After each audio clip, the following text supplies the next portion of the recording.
نستغفره ونؤمن به ونتوكل عليه ونعوذ بالله من شرور أنفسنا ومن سيئات أعمالنا من يهده الله فلا مضل له ومن يضلله فلا هادي له ونشهد أن لا إله إلا الله وحده لا شريك له ونشهد أن سيدنا ومولانا محمدا عبده ورسوله أما بعد أعوذ بالله من الشيطان الرجيم بسم الله الرحمن الرحيم سبحان الذي أسرى بعبده ليلا من المسجد الحرام إلى المسجد الأقصى الذي باركنا حوله لنريه من آياتنا إنه هو السميع البصير وقال الله تبارك وتعالى في كلامه المجيد والفرقان الحميد ثم دنا فتدلى فكان قاب قوسين أو أدنى صدق الله العظيم وصدق رسوله النبي الكريم ونحن على ذلك لمن الشاهدين والشاكرين والحمد لله رب العالمين۔ تمام حضرات ایک مرتبہ درود پاک پڑھنے اللہم صلی علی محمد وعلی آل محمد كما صليت على إبراهيم وعلى آل إبراهيم إنك حميد مجيد اللهم بارك على محمد وعلى آل محمد كما باركت على إبراهيم وعلى آل إبراهيم إنك حميد مجيد۔ میرے نہایت ہی واجب الاحترام تشریف فرما عزیز بزرگوں دوستو بھائیوں، یہ ماہ مبارکہ رجب کا مہینہ ہے اور اس کے اندر اسلامی تاریخ کے حوالے سے جہاں اور بہت سارے واقعات رونما ہوئے پیش آئے، وہیں پر اللہ رب العزت نے اسی مہینے میں آقا علیہ الصلاۃ والسلام کو معراج بھی کروایا، آسمانوں کی سیر کروائی۔ تو میرے اللہ نے چاہا آج میں آپ حضرات کے سامنے آقا علیہ الصلاۃ والسلام کی معراج کے حوالے سے چند باتیں عرض کروں گا۔ اللہ سے دعا بھی ہے کہ سننے سنانے کے بعد اللہ مجھے اور آپ کو صحیح معنوں میں حضور کے طریقے اور سنت پہ چلنے کی توفیق عطا فرمائے۔ معراج کے حوالے سے 3 باتیں آپ حضرات کے گوش گزار کروں گا۔ نمبر 1 معراج کیا ہے، نمبر 2 معراج کیوں ہوا، نمبر 3 معراج کیسے ہوا۔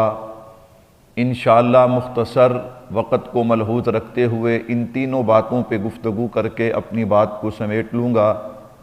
اللہ سے دعا بھی ہے کہ اللہ مجھے شرح صدر کے ساتھ گفتگو کرنے کی توفیق عطا فرمائے۔ نمبر 1 معراج کیا ہے؟ میرے بھائیوں، معراج میرے اور آپ کے پیارے محبوب کا معجزہ ہے۔ معجزہ اعجاز سے ہے۔ اعجاز کا معنی کہ سامنے والے کو بے بس اور مجبور کر دینا، عاجز کر دینا۔ اللہ رب العزت نبیوں کو معجزے عطا کرتے تھے، نبی اپنا معجزہ پیش کرتے تو پوری امت مل کے بھی اس کا مقابلہ نہیں کر پاتی۔ اللہ جن کو توفیق دیتے وہ نبی کا کلمہ پڑھ لیتے۔ تو غرض معراج آقا علیہ الصلاۃ والسلام کا معجزہ، اللہ نے 1.25 لاکھ کم و بیش انبیاء جو دنیا میں بھیجے، ہر نبی کو اللہ نے معجزے عطا کیے۔ کسی کو اللہ نے 2 4 5 10 20 25 جتنی ضرورت اس کے مطابق اللہ نے معجزے عطا کیے، لیکن جب آمینہ کے لال کی باری آئی، اللہ نے میرے محبوب کو اتنے معجزے عطا کیے کہ 10,000 معجزے علماء نے نقل کر کے یہ نہیں کہا کہ حضور کے معجزے ختم ہو گئے، بلکہ کہا کہ ہماری کلمیں تھک گئیں لیکن حضور کے معجزات ختم ہونے والے نہیں ہیں۔ اور اگر میں یوں کہہ دوں تو مبالغہ نہ ہوگا کہ باقی نبیوں کو اللہ نے معجزے عطا کیے، کملی والے کو اللہ نے سراپا معجزہ بنا دیا، سر کے بالوں سے لے کے پاؤں کے ناخنوں تک اللہ نے میرے محبوب کو سراپا معجزہ بنا دیا۔ میرے نبی کا اٹھنا معجزہ، میرے نبی کا بیٹھنا معجزہ، میرے نبی کا کھانا پینا معجزہ، میرے نبی کا چلنا پھرنا معجزہ، میرے نبی کا دیکھنا سننا اور بولنا معجزہ، میرے نبی کا آرام کرنا معجزہ، میرے نبی کا سفر کرنا معجزہ، میرے نبی کا چہرہ مبارک بھی معجزہ، میرے محبوب کی زلفیں، میرے محبوب کے ہاتھ، میرے محبوب کا گھر بار، میرے محبوب کے صحابہ، غرض نبی کی جس ادا کو بھی دیکھو گے آپ کو وہ معجزہ نظر آئے گی۔ تو اس لیے میں نے عرض کیا کہ باقی نبیوں کو اللہ نے معجزے عطا کیے ہیں، میرے نبی کو اللہ نے سراپا معجزہ بنا دیا۔ شاعر کہتا ہے کہ سر سے لے کر پاؤں تک تنویر ہی تنویر ہے، سر سے لے کر پاؤں تک تنویر ہی تنویر ہے، جیسے منہ سے بولتا قرآن وہ تقریر ہے، حسن مصطفیٰ کو دیکھ کر سوچتی ہے دنیا وہ مصور کیسا ہوگا جس کی یہ تصویر ہے۔ اللہ نے میرے محبوب کو سراپا معجزہ بنا دیا۔ شیخ طریقت متکلم اسلام استاد محترم حضرت مولانا محمد الیاس گھمن صاحب دامت برکاتہم العالیہ اس بات کو یوں سمجھایا کرتے ہیں، فرمایا دیکھو اللہ نے سب نبیوں کو معجزے عطا کیے، آمینہ کے لال کو بھی معجزے عطا کیے، سب نبیوں کو اللہ نے کمالات عطا کیے، امام الانبیاء صلی اللہ علیہ وسلم کو بھی کمالات عطا کیے، لیکن ایک حسین فرق ہے۔ وہ فرق کیا ہے؟ فرمایا ایک ہوتا ہے منبع، ایک ہوتا ہے جامع، ایک ہوتا ہے چشمہ، ایک ہوتا ہے تالاب۔ کیا مطلب؟ منبع کہتے ہیں کہ جہاں سے کوئی چیز پھوٹتی ہے، جہاں سے کوئی چیز نکلتی ہے، اور جامع کہتے ہیں کہ جہاں وہ چیز آ کر جمع ہوتی ہے، چشمہ کہتے ہیں جہاں سے پانی پھوٹتا ہے، اور تالاب کہتے ہیں جہاں پہ آ کے پانی جمع ہوتا ہے۔ فرمایا معجزات اور کمالات کے اندر میرے اور آپ کے نبی کی حیثیت جو ہے وہ منبع کی ہے، باقی نبیوں کی جامع کی ہے، میرے محبوب کی چشمے کی ہے، باقی نبیوں کے تالاب کی ہے۔ کیا مطلب؟ کہ میرے محبوب سے کمالات اور معجزات اور عظمتیں پھوٹتی ہیں اور باقی نبیوں میں جمع ہوتی ہیں۔ اگر آپ دیکھیں اللہ نے باقی نبیوں کو جو عظمتیں شانیں عطا کی ہیں وہ ساری کی ساری عظمتیں اور شانیں میں نے کہا ان کا منبع امام الانبیاء صلی اللہ علیہ وسلم کی ذات اقدس ہے۔ اللہ اکبر۔ ہمارے بزرگوں میں سے بانی دارالعلوم دیوبند حضرت مولانا قاسم نانوتوی رحمۃ اللہ علیہ نے اس بات کو بڑے پیارے اور احسن انداز میں سمجھایا۔ علماء نے تاریخ کے حوالے سے واقعہ نقل کیا ہے کہ ایک دفعہ شاہ جہان انڈیا کے اندر یہ ایک علاقہ تھا، وہاں پہ مناظرہ ہوا۔ اللہ اکبر۔ کن کے ساتھ؟ ہندوؤں کے ساتھ وہاں پہ مناظرہ ہوتا ہے۔ اب حضرت جب تشریف لائے نا، ہندوؤں نے دیکھا کہ ہم تو حضرت قاسم العلوم والخیرات حضرت مولانا قاسم نانوتوی رحمۃ اللہ علیہ کے علم کا مقابلہ نہیں کر سکتے۔ آپس میں مشورہ کرنے لگے، کہتے یوں کرتے ہیں ہم حضرت کو کہتے ہیں کہ آپ مناظرے کی پہلی تقریر کر لیں، جب آپ پہلی تقریر کر لیں گے پھر اس کے بعد جو ہمارا جی چاہا ہم کہتے رہیں گے۔ یہ سارے جمع ہو کے حضرت کے پاس آئے، آ کر حضرت کی خوشامد کرنے لگے۔ حضرت نے فرمایا بات کیا ہے؟ بات بتاؤ۔ کہنے لگے جی بات تو کوئی نہیں، بس ہم آپ کا اکرام کرنا چاہتے ہیں، آپ کو اعزاز دینا چاہتے ہیں، آپ بزرگ ہستی ہیں، آپ علم میں بہت اعلیٰ مقام رکھتے ہیں۔ حضرت نے فرمایا آخر بات کیا ہے؟ کہنے لگے جی ہم آپ کو یہ کہنا چاہتے ہیں کہ آپ مناظرے کی پہلی تقریر کر لیں۔ اللہ اکبر اللہ اکبر۔ حضرت نانوتوی فرمانے لگے میں پہلی تقریر نہیں کروں گا، میں آخری تقریر کروں گا۔ نہیں حضرت، ہم آپ کو اعزاز دینا چاہتے ہیں۔ فرمایا میں دلیل کی بات کرتا ہوں۔ کیوں؟ کہا اس لیے میں آخری تقریر کروں گا کہ اللہ نے مجھے جس نبی کا امتی بنایا ہے وہ نبی بھی آخری نبی ہے۔ وہ پریشان ہو گیا، انہوں نے کہا دیکھو ابھی مناظرہ شروع نہیں ہوا اور دلیل پہلے آ گئی۔ اٹھ کر جانے لگے۔ حضرت نے فرمایا میں پہلی تقریر کروں گا۔ وہ کہنے لگے حضرت ابھی آپ کہہ رہے تھے کہ میں آخری تقریر کروں گا، اب کہتے ہیں پہلی تقریر کروں گا۔ حضرت نے فرمایا میں پہلی تقریر اس لیے کروں گا کہ اللہ نے مجھے جس نبی کا امتی بنایا ہے وہ نبی اول بھی ہے، وہ نبی آخر بھی ہے۔ اللہ اکبر۔ کہا حضرت ہم آپ سے دلیل کی بات نہیں کرتے، ہم تو آپ کو اعزاز دینا چاہتے تھے۔ حضرت فرمانے لگے میں بھی تمہیں موقع دے رہا تھا کہ اگر تم نے کچھ کہنا ہے تو پہلے کہہ لو۔ کیا مطلب؟ کہا جہاں سارے نبی موجود ہونا، آمینہ کے لال وہاں تشریف لے جائیں تو وہاں سرداری اور امامت جناب محمد مصطفیٰ صلی اللہ علیہ وسلم کی ہوتی ہے، اور جہاں باقی امتیں جمع ہوں وہاں محمد مصطفیٰ صلی اللہ علیہ وسلم کا امتی چلا جائے تو پھر وہاں سرداری اور بات صرف اس کی ہوتی ہے، اس کی بات کے علاوہ پھر کسی اور کی بات نہیں ہوتی۔ میں تو تمہیں موقع دے رہا تھا، لیکن اگر تم موقع نہیں لینا چاہتے تو سن لو کہ جب آمینہ کے لال کا غلام گفتگو کرے گا پھر کسی بھی گفتگو کی ضرورت باقی۔ میں نے کہا میرے محبوب منبع ہیں، باقی انبیاء جامع ہیں، میرے محبوب چشمہ ہیں، باقی انبیاء تالاب ہیں، میرے محبوب سے معجزات، کمالات، شان عظمتیں پھوٹتی ہیں۔ میرے بھائیو اللہ نے میرے اور آپ کے محبوب کو کیسی عظمتیں عطا کی ہیں، اللہ نے کیسا مقام عطا کیا۔ میں نے عرض کیا کہ باقی انبیاء، باقی نبیوں کو اللہ نے معجزات عطا کیے، میرے اور آپ کے محبوب کو اللہ نے سراپا معجزہ بنا دیا۔ اللہ اکبر اللہ اکبر۔ میرے محبوب کی ایک ایک ادا جو ہے اللہ نے اسے معجزہ بنا دیا۔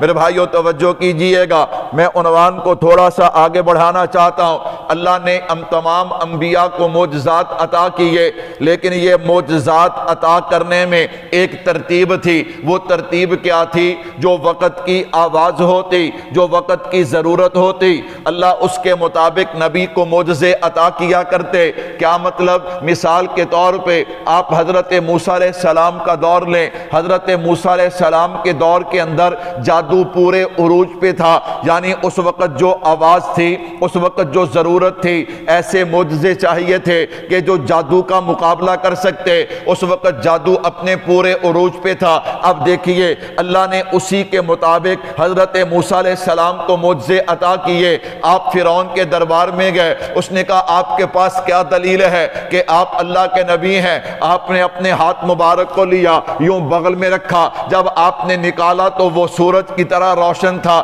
اب دیکھیے یہ ہے تو معجزہ، لیکن جادو کے ساتھ ملتا جلتا ہے۔ آپ اللہ کے نبی ہیں، آپ کے پاس کیا دلیل ہے؟ آپ نے اپنے عصا کو زمین پہ رکھا، وہ دیکھتے ہی دیکھتے بہت بڑا اژدہا اور سانپ بن گیا۔ اللہ اکبر۔ فرعون اپنا تخت چھوڑ کے دوڑا ہے، کہتے ہیں نعوذ باللہ یہ آپ کا جادو ہے اور میں آپ کے جادو کا مقابلہ کروں گا، لیکن اسے پتہ نہیں تھا یہ جادو نہیں، یہ نبی کا معجزہ ہے، اور معجزے کا مقابلہ ہو سکتا؟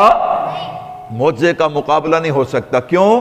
معجزے میں ہاتھ نبی کا ہوتا ہے اور طاقت کس کی ہوتی ہے؟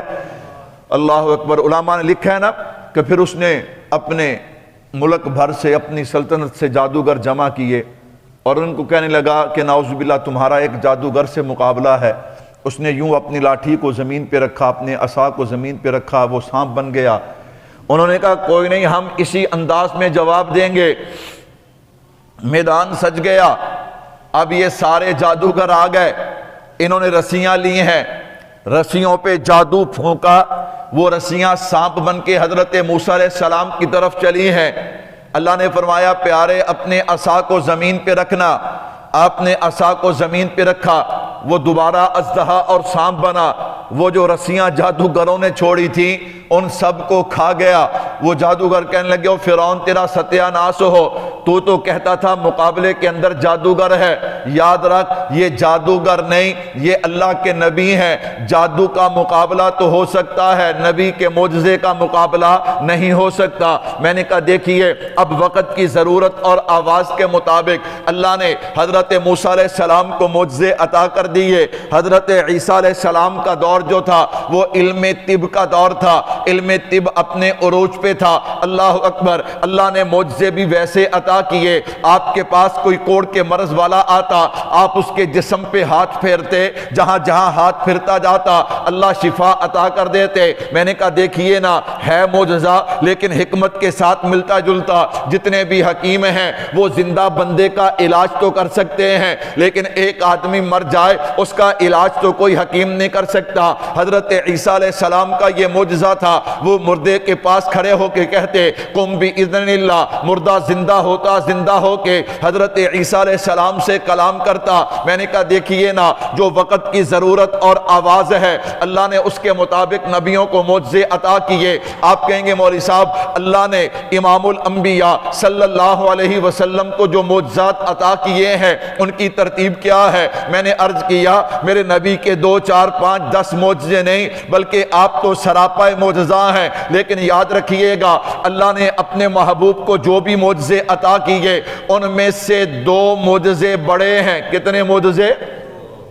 سب معجزوں میں سے 2 بڑے معجزے ہیں، نمبر 1 قرآن کریم، نمبر 2 معراج۔ یہ معجزے کیا ہے؟ یہ تمام معجزات میں سے بڑے معجزے ہیں۔ اللہ نے اپنے نبی کو قرآن کیوں عطا کیا؟ اس لیے کہ میرے نبی کا دور یہ علم کا دور تھا، میرے اللہ جانتے تھے کہ جو میرے علم کے خزانے ہیں ان سے پردہ اٹھنا ہے، علم نے پھیلنا ہے۔ اللہ اکبر، انسان نے علم کے زور پہ ترقی کرنی ہے تو اللہ نے اپنے محبوب کو علمی معجزہ قرآن عطا کیا اور چیلنج کر دیا کہ قیامت کی صبح تک ایک سورت تو کیا اس جیسی کوئی ایک آیت بنا کے لائے، نہیں کوئی بنا سکا اور نہ کوئی قیامت تک بنا سکے گا۔ یہ میرے نبی کا علمی معجزہ ہے۔ یہ بات تو سمجھ آ گئی کہ علم کا دور تھا، اللہ نے علمی معجزہ قرآن عطا کر دیا، لیکن اللہ نے اپنے نبی کو معراج کیوں کروایا؟ میں نے کہا بھائیو سنیے گا، میرے اللہ جانتے تھے کہ جب میں علم سے پردے ہٹاؤں گا پھر انسان ترقی کرے گا، انسان راکٹ بنائے گا، انسان جہاز بنائے گا اور انسان چاند پہ قدم رکھے گا، ہوا میں اڑے گا۔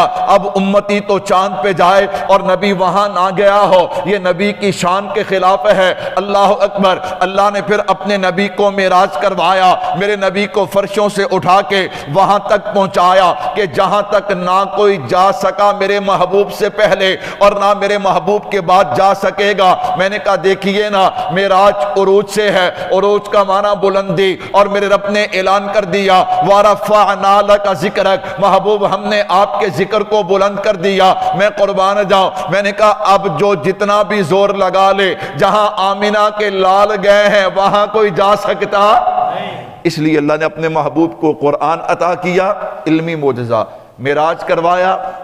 میرے اللہ جانتے تھے کہ اس علم کے ذریعے انسان ترقی کرے گا، انسان چاند پہ گیا ہو اور وہاں نبی نہ گئے ہوں یہ نبی کی شان کے خلاف ہے۔ میرے بھائیو اللہ نے اپنے محبوب کو کیسی بلندی عطا کی، میں صرف اس پہ ایک بات کہہ کے اپنی بات کو آگے بڑھاؤں گا۔ معراج کیا ہے؟ تو میں نے عرض کیا معراج عروج سے ہے۔ عروج کا معنی کیا ہے؟ بلندی۔ عروج کا معنی کیا ہے؟ اللہ نے اپنے نبی کو کیسی بلندی عطا کی ہے؟ اللہ اکبر، آپ نے علماء سے سنا ہے کہ اللہ رب العزت کی ذات جو ہے، جس طرح انسان، جس طرح فرشتے اللہ کے نبی پہ درود پڑھتے ہیں بھیجتے ہیں، اسی طرح اللہ رب العزت بھی اپنے نبی کی ذات پہ درود بھیجتے ہیں۔ ان اللہ و ملائکتہ یصلون علی النبی یا ایھا الذین آمنوا صلوا علیہ وسلموا تسلیما، سب پڑھ لیں صلی اللہ علیہ وسلم۔ میرے بھائیو سنیے گا اللہ کا درود بھیجنا کیا ہے؟ میں قربان جاؤں، امام بخاری رحمت اللہ علیہ حضرت ابو العالیہ رحمت اللہ علیہ سے نقل کرتے ہیں، کہا اللہ کا درود بھیجنا یہ ہے اللہ فرشتوں کی مجلس میں نبی کی عظمت کو بیان کرتے ہیں۔ اللہ کا درود بھیجنا کیا ہے؟ اللہ فرشتوں کی مجلس میں اپنے نبی کی عظمت کو، اپنے نبی کی تعریف کو بیان کرتے ہیں، اور فرمایا ایک عظمت وہ ہے جو اللہ نے اپنے نبی کو دنیا میں عطا کی ہے، ایک عظمت وہ ہے جو اللہ آخرت میں عطا کریں گے۔ دنیا میں اللہ نے کیا عظمت دی ہے؟ وَرَفَعْنَا لَكَ ذِكْرَكَ، محبوب ہم نے آپ کے ذکر کو بلند کر دیا۔ کیا مطلب؟ فرمایا کلمہ، نماز، روزہ، حج، زکوٰۃ، قرآن، تمام کی تمام چیزوں میں ہم نے آپ کے ذکر کو شامل کر دیا، یہاں تک کہ آپ کا دین پوری دنیا میں پھیلے گا بھی اور غالب بھی آئے گا، اور آپ کا دین قیامت تک باقی رہے گا، زندہ رہے گا۔ یہ تو دنیا کی عظمت ہے، اور آخرت کی عظمت کیا ہے؟ فرمایا جس دن کسی نبی کو بھی کلام کرنے کی ہمت نہیں ہوگی، اس دن اللہ آپ کو مقام محمود، جسے مقام شفاعت کہا جاتا ہے، اللہ آپ کو وہ عطا کریں گے۔ یہ میرے محبوب کی بلندی ہے، اور اگر میں یوں کہہ دوں تو مبالغہ نہ ہوگا۔ وَرَفَعْنَا لَكَ ذِكْرَكَ، اللہ فرماتے کملی والے ہم نے آپ کے ذکر کو کیا کر دیا ہے؟ بلند کر دیا ہے۔ معراج عروج سے ہے، عروج کا معنی بلندی۔ اب میرے محبوب کا ذکر دیکھیے گا، میرے محبوب کا ذکر کیسے بلند ہوا، اگر میں یوں کہوں تو مبالغہ نہ ہوگا۔ میرے اللہ نے فرمایا وَرَفَعْنَا لَكَ ذِكْرَكَ، میرے محبوب جہاں میرا ذکر ہوگا وہاں تیرا ذکر ہوگا۔ اگر آسمان کی بلندیوں پہ میرا ذکر ہوگا، آسمان کی بلندیوں پہ تیرا ذکر ہوگا، زمین کی وسعتوں میں میرا ذکر ہوگا، زمین کی وسعتوں میں تیرا ذکر ہوگا، دن کے اجالے میں میرا ذکر ہوگا، دن کے اجالے میں تیرا ذکر ہوگا، رات کے اندھیرے میں میرا ذکر ہوگا، رات کے اندھیرے میں تیرا ذکر ہوگا، چاند کی چاندنی میں میرا ذکر ہوگا، چاند کی چاندنی میں تیرا ذکر ہوگا، سورج کی کرنوں میں میرا ذکر ہوگا، سورج کی کرنوں میں تیرا ذکر ہوگا، ستاروں کی جگمگاہٹ میں میرا ذکر ہوگا، ستاروں کی جگمگاہٹ میں تیرا ذکر ہوگا، ہوا خلا فضا میں میرا ذکر ہوگا، ہوا خلا فضا میں تیرا ذکر ہوگا، اگر پانی کی روانی میں میرا ذکر ہوگا، پانی کی روانی پہ تیرا ذکر ہوگا، اگر پہاڑ کی طاقت میں میرا ذکر ہوگا، پہاڑ کی طاقت میں تیرا ذکر ہوگا، اگر پرندے کی اڑان میں میرا ذکر ہوگا، پرندے کی اڑان میں تیرا ذکر ہوگا، اگر پھول کی خوشبو میں میرا ذکر ہوگا، پھول کی خوشبو میں تیرا ذکر ہوگا، پھلوں کی مٹھاس میں میرا ذکر ہوگا، پھلوں کی مٹھاس میں تیرا ذکر ہوگا۔ کملی والے اگر علم والوں کے علم میں میرا ذکر ہوگا تو علم والوں کے علم میں تیرا ذکر ہوگا، عمل والوں کے عمل میں میرا ذکر ہوگا، عمل والوں کے عمل میں تیرا ذکر ہوگا، حلم والوں کے حلم میں میرا ذکر ہوگا، حلم والوں کے حلم میں تیرا ذکر ہوگا، صداقت، عدالت، شرافت، لیاقت، ذہانت، امامت والوں کے ان تمام عظمتوں میں میرا ذکر ہوگا تو ان میں تیرا بھی ذکر ہوگا، حسن والوں کے حسن میں میرا ذکر ہوگا تو حسن والوں کے حسن میں تیرا ذکر ہوگا، جمال والوں کے جمال میں میرا ذکر ہوگا تو جمال والوں کے جمال میں تیرا ذکر ہوگا۔ نانا آدم علیہ السلام کی زبان پہ اگر میرا ذکر ہوگا تو آدم علیہ السلام کی زبان پہ تیرا ذکر بھی ہوگا، حضرت نوح علیہ السلام کی کشتی میں میرا ذکر ہوگا، نوح علیہ السلام کی کشتی میں تیرا ذکر ہوگا، اگر حضرت ابراہیم کی چخا میں میرا ذکر ہوگا وہاں تیرا ذکر بھی ہوگا، حضرت اسماعیل کی قربانی میں میرا ذکر ہوگا وہاں تیرا ذکر بھی ہوگا، اگر بیت اللہ میں میرا ذکر ہوگا وہاں تیرا ذکر بھی ہوگا، حضرت موسیٰ علیہ السلام کے معجزات میں اگر میرا ذکر ہوگا تو تیرا ذکر بھی ہوگا، حضرت عیسیٰ کی زبان پہ اگر میرا ذکر ہوگا تو تیرا ذکر بھی ہوگا، ہر نبی کی زبان پہ اگر میرا ذکر ہوگا تو ہر نبی کی زبان پہ تیرا ذکر بھی ہوگا۔ میرے محبوب اسی پہ بس نہیں ہے، کلمہ، نماز، روزہ، حج، زکوٰۃ، جہاد، تلاوت، جتنی عبادات ہیں اگر ان میں میرا ذکر ہوگا تو تیرا ذکر بھی ہوگا، قبر میں میرا ذکر ہوگا، قبر میں تیرا ذکر ہوگا، پل صراط پہ میرا ذکر ہوگا، تیرا ذکر ہوگا، حوض کوثر پہ میرا ذکر ہوگا، تیرا ذکر ہوگا، میزان پہ میرا ذکر ہوگا، میزان پہ تیرا ذکر ہوگا، جنت کی نہروں کی لہروں پہ میرا ذکر ہوگا تو جنت کی نہروں کی لہروں پہ تیرا ذکر ہوگا، جنت کی حوروں کے ماتھے پہ میرا ذکر ہوگا، جنت کی حوروں کے ماتھے پہ تیرا ذکر ہوگا، جنت کے درختوں کے پتوں پہ میرا ذکر ہوگا، جنت کے درختوں کے پتوں پہ تیرا ذکر ہوگا۔ وَرَفَعْنَا لَكَ ذِكْرَكَ، میرے محبوب جہاں جہاں میری خدائی ہوگی وہاں وہاں تیری مصطفائی ہوگی۔ یہ معراج ہے۔ یہ کیا ہے معراج؟ میں نے عرض کیا معراج عروج سے ہے۔ عروج کا معنی کیا ہے؟ بلندی۔ اللہ نے اپنے محبوب کو معراج کیوں کروایا؟ نمبر ایک معراج کیا ہے؟ نمبر دو اللہ نے اپنے محبوب کو معراج کیوں کروایا؟ میرے بھائیو یاد رکھیے گا، معراج کے حوالے سے علماء نے بڑی پیاری حکمتیں اور بڑی پیاری باتیں اس پہ لکھی ہیں۔ میں زیادہ مقاصد، زیادہ حکمتیں نہیں، 10 مقصد آپ کے سامنے بیان کروں گا، اگر آپ کے ذوق نے ساتھ دیا تو کہو انشاءاللہ۔ اللہ نے اپنے نبی کو معراج کیوں کروایا، اس کا مقصد کیا تھا؟ میرے بھائیو، اگر میں پس منظر بیان کرنے چلوں پھر تو لمبا وقت چاہیے، میں بات کو عنوان کو سمیٹنا چاہتا ہوں۔ اللہ نے اپنے نبی کو معراج کیوں کروایا؟ میرے بھائیو سنیے گا، میرے نبی کا معراج زمین سے شروع ہوتا ہے اللہ کے عرش تک۔ اللہ نے اپنے نبی کو معراج اس لیے کروایا تاکہ دنیا والوں کو پتا چلے کہ جتنا زمین سے میرا عرش بلند ہے اتنا زمین والوں سے آقا کا مقام بلند ہے۔ نمبر 2، اللہ نے اپنے نبی کو معراج کیوں کروایا؟ اللہ بتانا چاہتے تھے دنیا والوں، جہاں تک میری ربوبیت ہے وہاں تک آمنہ کے لال کی ختم نبوت ہے۔ پہلے نبیوں کی نبوت صرف زمین تک، تو معراج بھی زمین تک، لیکن آمنہ کے لال کی نبوت فرشوں پر بھی ہے، اللہ کے عرش پر بھی ہے، آسمانوں پر بھی ہے۔ اس لیے اللہ نے میرے محبوب کو معراج فرش پہ بھی کروایا، عرش پہ بھی کروایا، دنیا والوں کو بتا دیا کہ دنیا والوں جہاں جہاں میری ربوبیت ہوگی وہاں وہاں آمنہ کے لال کی ختم نبوت ہوگی۔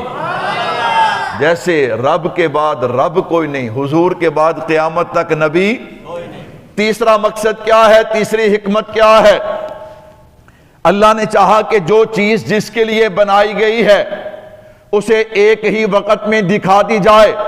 ہمارا نظریہ ہے لولا محمد لما خلقتک، اگر آمنہ کے لال نہ ہوتے تو اللہ کائنات کو پیدا ہی نہ کرتے۔ یہ کائنات مارز وجود میں آئی ہے تو میرے محبوب کی نسبت سے، میرے محبوب کے واسطے اور صدقے سے آئی ہے۔ اللہ نے اپنے نبی کو معراج اس لیے کروایا کہ جو چیز جس کے لیے بنائی گئی ہے اسے ایک ہی رات میں دکھا بھی دی جائے۔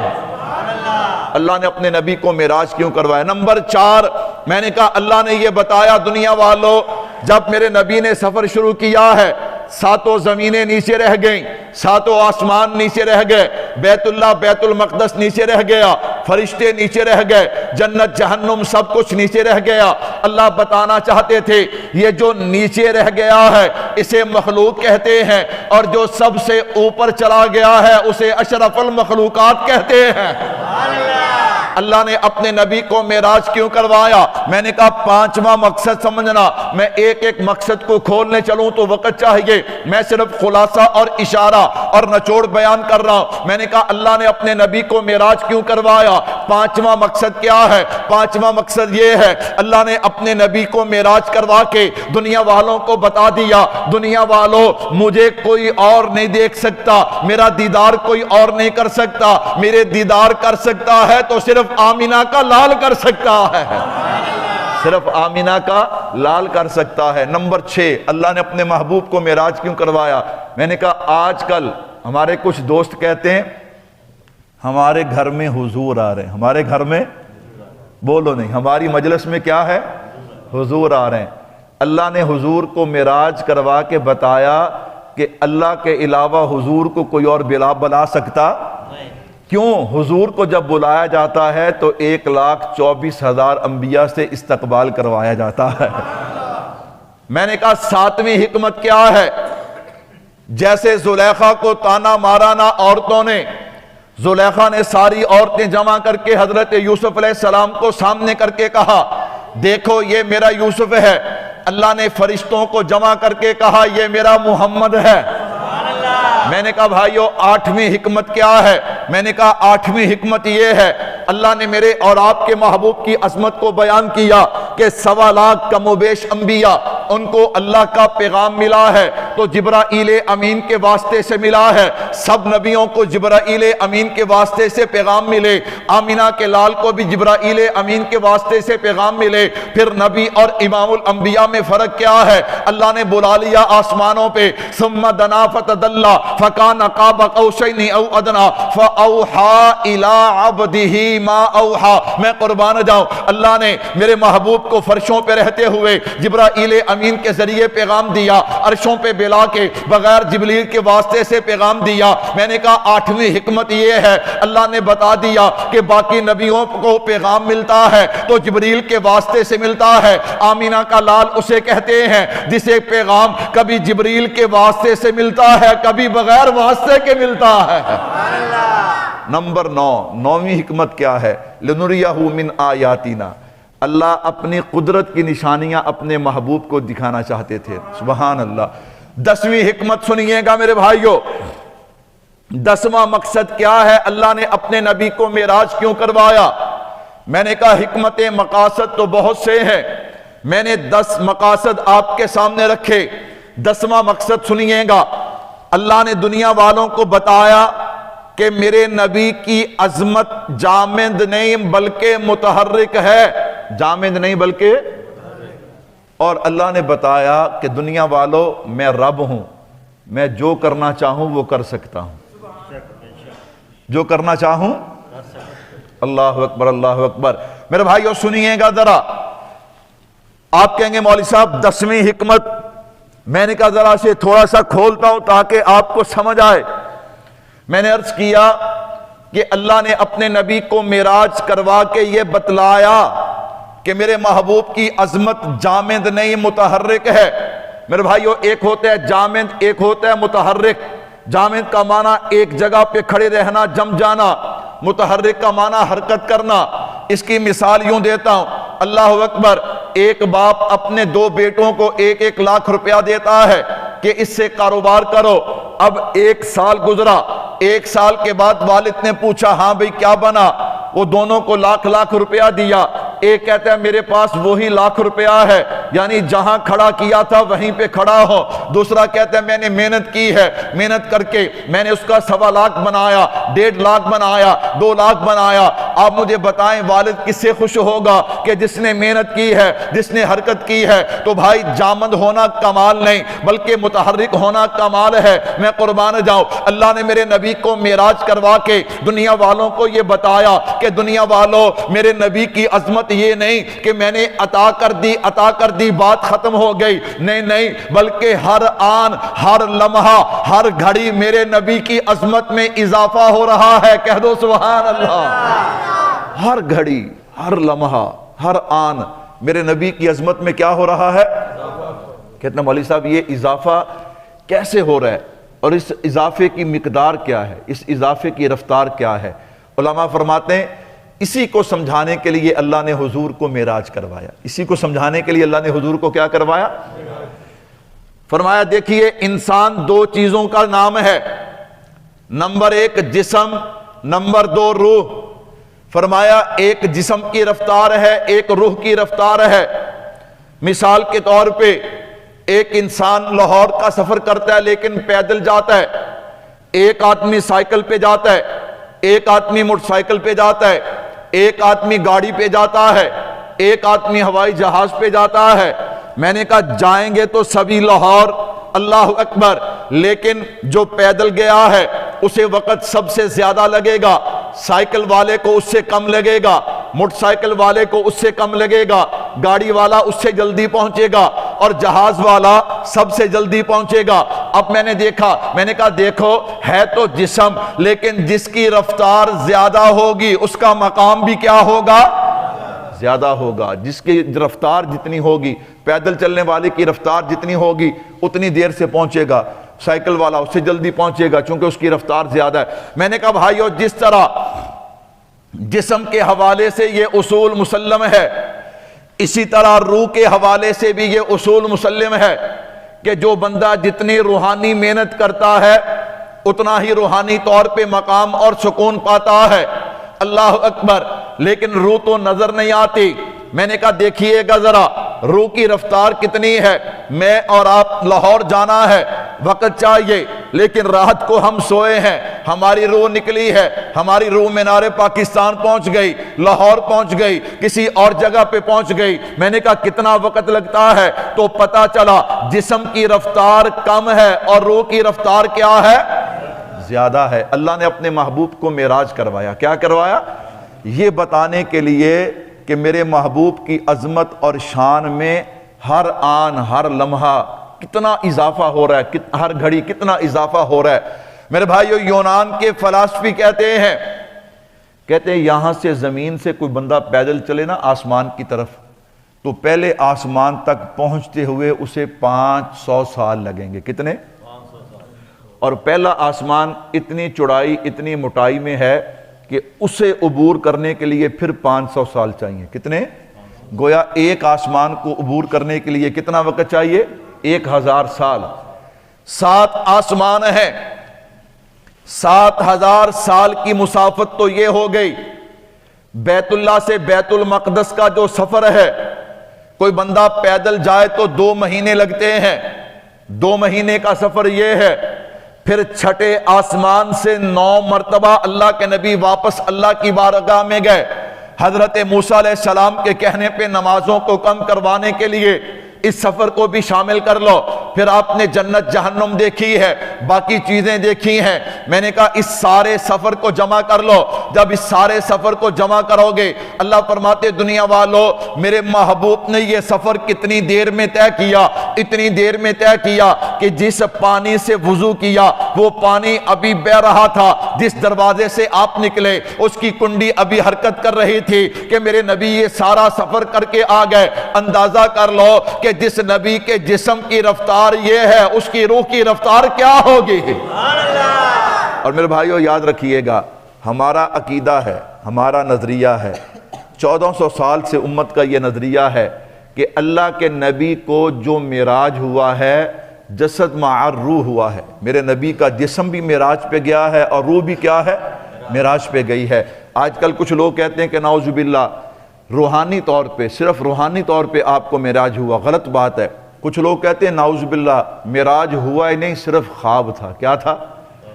عجیب بات ہے۔ سبحان الذی اسری بعبدہ لیلا من المسجد الحرام الى المسجد الاقصى الذي باركنا حوله لنريه من آیاتنا ثم دنا فتدلى فكان قاب قوسين او ادنى فاوحى الى عبده ما اوحى۔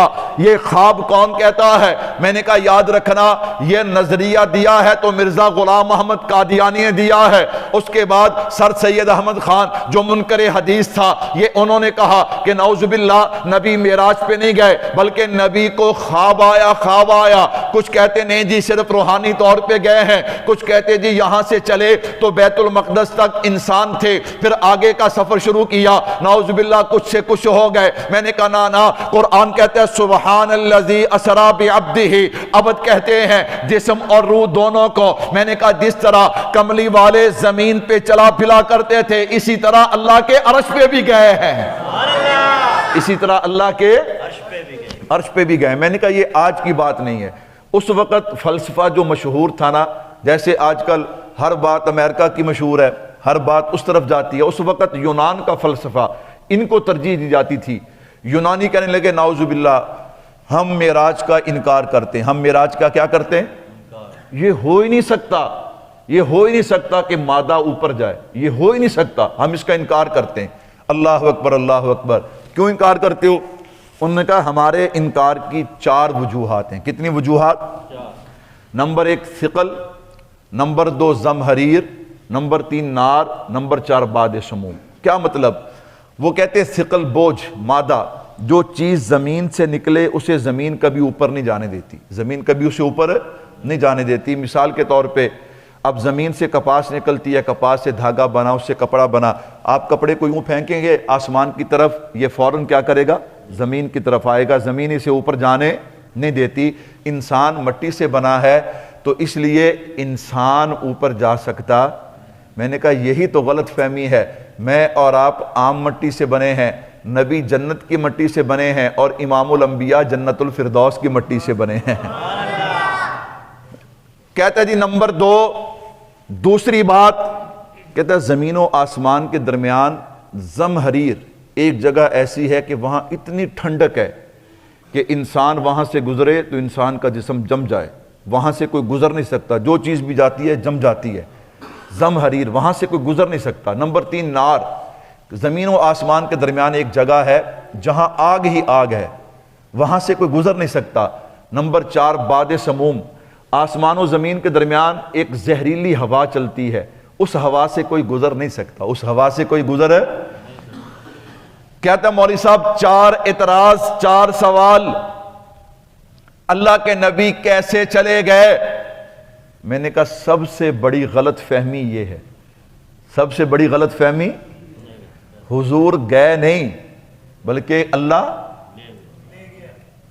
بولو بھائیو، اللہ تو اب اعتراض نعوذ باللہ جس نے اعتراض کرنا ہے نا معراج پہ، وہ یوں اعتراض کرے اللہ کیسے لے گیا نعوذ باللہ، اس کا مطلب یہ ہے کہ نعوذ باللہ تو اللہ کو کمزور سمجھتا ہے۔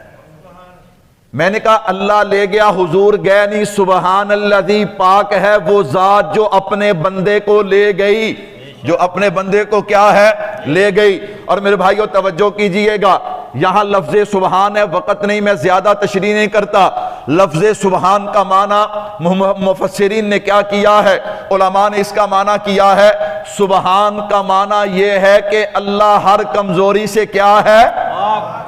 میں نے کہا نعوذ باللہ نعوذ باللہ، جن کا رب کمزور ہے وہ تو کہیں کہ حضور کیسے گئے، ہمارا رب ہر کمزوری سے پاک ہے، ہمارا رب ہر کمزوری سے کیا ہے، پاک ہے۔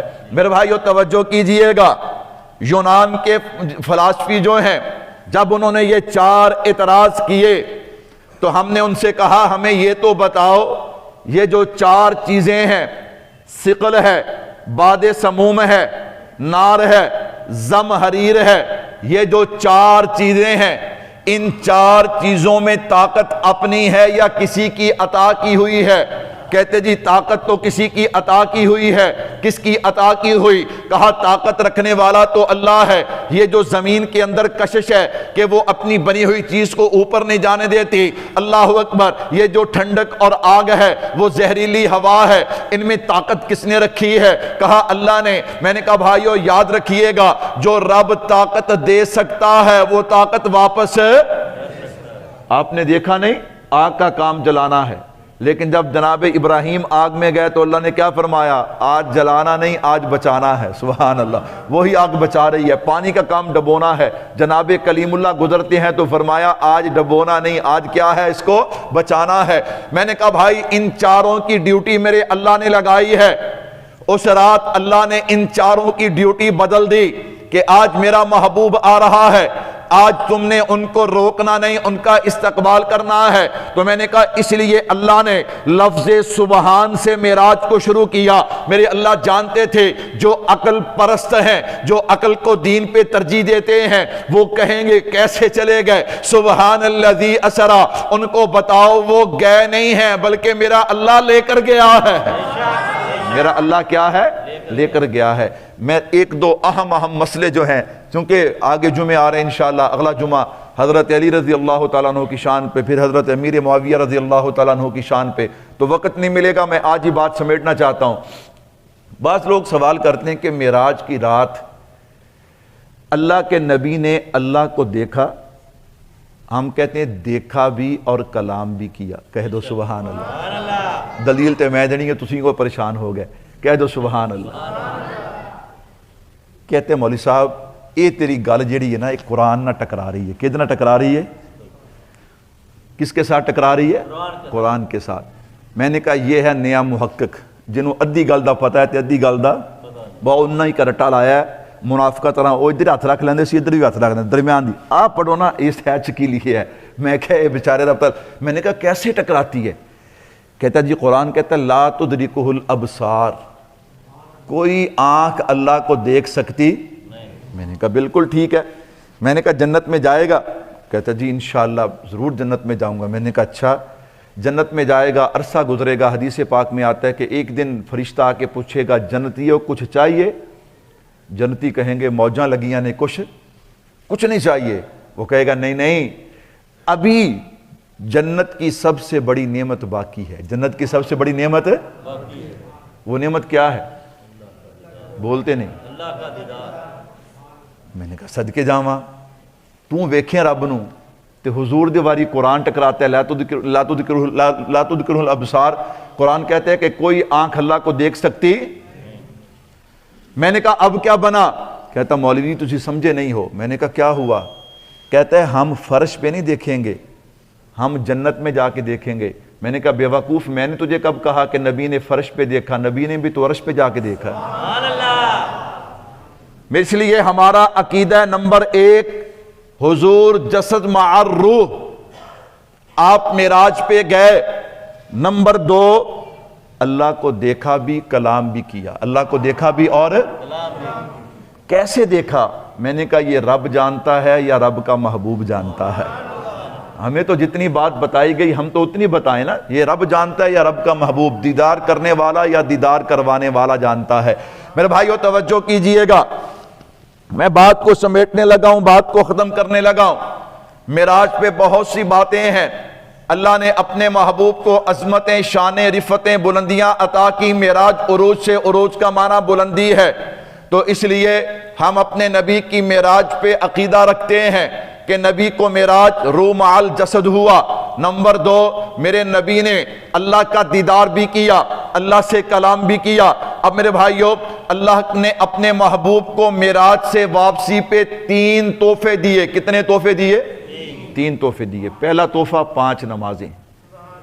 پہلا تحفہ کون سا ہے؟ 5 نمازیں۔ فرمایا امت پڑھے گی 5 میں اجر 50 کا عطا کروں گا۔ نمبر 2 سورہ بقرہ کی آخری 3 آیات، للہ ما فی السماوات ما فی الارض سے لے کے آخر تک۔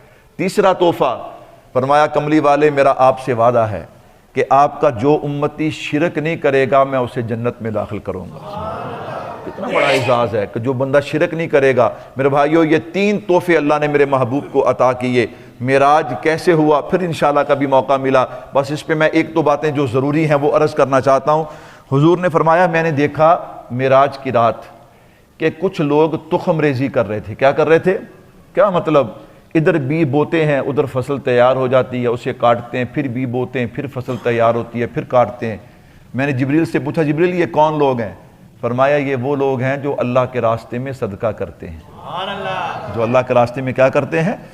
ان کا مال یوں بڑھتا ہے۔ جو اللہ کے راستے میں زکوٰۃ دیتے ہیں، عشر دیتے ہیں، صدقہ دیتے ہیں، ان کا مال یوں بڑھتا ہے۔ میرے محبوب نے فرمایا میں نے ایک جماعت کو دیکھا کہ جن کے سر بڑے بڑے پتھروں سے فرشتے کچلتے ہیں، ادھر کچلے ادھر ٹھیک ہوئے، پھر کچلے پھر ٹھیک ہوئے۔ میں نے پوچھا یہ کون لوگ ہیں؟ فرمایا یہ وہ لوگ ہیں جو نماز کے وقت میں تاخیر کرتے تھے۔ جو نماز کے وقت میں کیا کرتے تھے؟ چھوڑتے نہیں تھے۔ میں نے کہا چھوڑنے کا گناہ کتنا بڑا ہوگا؟ جو نماز کو دیر سے اپنی مرضی کے ساتھ دکان پہ بیٹھے ہیں، وقت ہوتا ہے تو وہ چلا جائے، گھر بیٹھے ہیں کھانا کھانے لگے ہیں، نماز گزرتی ہے تو گزر جائے۔ میں نے کہا یہ لوگ جو نماز میں تاخیر کرتے تھے ان کے لیے یہ عذاب ہے، اور جو پڑھتے ہی نہیں ان کا حال کیا ہوگا؟ اللہ معاف فرمائے۔ فرمایا میں نے کچھ لوگوں کو دیکھا کہ ان کی شرمگاہیں آگے اور پیچھے جیسے چیتھڑے پڑے ہوتے ہیں نا ایسے، اور وہ یوں چل رہے ہیں جیسے بیل اور اونٹ چلتا ہے، اور ان کو کھانے کے لیے جہنم کے پتھر اور کانٹے دیے جاتے ہیں۔ میں نے جبریل سے پوچھا جبریل یہ کون لوگ ہیں؟ فرمایا یہ وہ لوگ ہیں جو اپنے مال سے زکوٰۃ نہیں دیتے تھے۔ آج ہم میرے بھائیوں ان باتوں کا ہمیں فکر ہی نہیں ہے، پتہ ہی نہیں ہے۔ اور ایک اور بات سنیے گا، میرے محبوب نے فرمایا میں نے ایک قوم کو دیکھا، ان کے سامنے 2 ہنڈیاں پیش کی جاتی ہیں۔ کتنی؟ 2۔ ایک میں بہترین لذیذ خوشبودار گوشت ہے اور دوسرے میں بدبو سڑا ہوا گوشت ہے۔ یہ اس اچھے گوشت کو چھوڑ کے اس بدبودار گوشت کو کھاتے ہیں۔ میں نے پوچھا جبریل ان کو کیا ہوا؟ یہ کون لوگ ہیں؟ فرمایا اللہ کے نبی یہ وہ لوگ ہیں جو نکاح کے باوجود زنا کرتے تھے۔ جو نکاح کے باوجود کیا کرتے تھے؟ زنا کرتے تھے، اپنی پاکیزہ بیویوں کو چھوڑ کے، یعنی یہ گندا گوشت کھاتے تھے، زنا کی طرف جاتے تھے نکاح کے باوجود۔ اللہ کے نبی یہ وہ لوگ ہیں۔ فرمایا میں نے ایک لکڑی کو دیکھا، وہ جس کے قریب سے گزرتی ہے اسے چیر دیتی ہے۔ میں نے پوچھا یہ لوگ کون ہیں؟ فرمایا اللہ کے نبی یہ وہ لوگ ہیں جو دنیا میں چوری کیا کرتے تھے۔ دنیا میں کیا کیا کرتے تھے؟ میرے بھائیو اللہ رب العزت مجھے اور آپ کو ان گناہوں سے بچنے کی توفیق عطا فرمائے۔ اور ایک بہت بڑا گناہ اللہ معاف فرمائے، آج بہت سے لوگ اس میں جناب شامل ہیں، اور یہاں تک کہ لوگ نعوذ باللہ اسے گناہ نہیں سمجھتے۔ اللہ کے نبی نے فرمایا میں نے کچھ لوگوں کو دیکھا، ان کے پیٹ ایسے تھے جیسے گھر ہوتا ہے، یعنی اتنے بڑے بڑے تھے جیسے کیا ہوتا ہے۔ اور فرمایا اس کے اندر جو سانپ چل رہے تھے نا وہ مجھے نظر آئے۔ وہ مجھے کیا نظر آئے؟ ایڈے ایڈے ٹیڈ تے وچ سپ چلتے ہوئے میرے محبوب نے دیکھے۔ اللہ کے نبی نے فرمایا میں نے جبریل سے پوچھا جبریل یہ کون لوگ ہیں؟ اللہ کے نبی یہ وہ لوگ ہیں جو دنیا میں سود کا مال کھایا کرتے تھے۔ اسے واسطے سود کا مال کھاندے سی نا بھی ساڈے ٹھڈ کی ہو جان، لاج ودے پے نے قیامت والے دن۔ فرمایا ایڈے بڑے بڑے ہون گے جویں لوکاں دا گھر ہوندا نا، ایڈے بڑے بڑے ٹھڈ ہون گے تے وچ سپ چلن دیا ہون گے۔ میرے بھائیو سود اتنی نحوست والی چیز ہے، اللہ مجھے اور آپ کو ان باتوں پہ عمل کرنے کی توفیق عطا فرمائے۔ وما علینا الا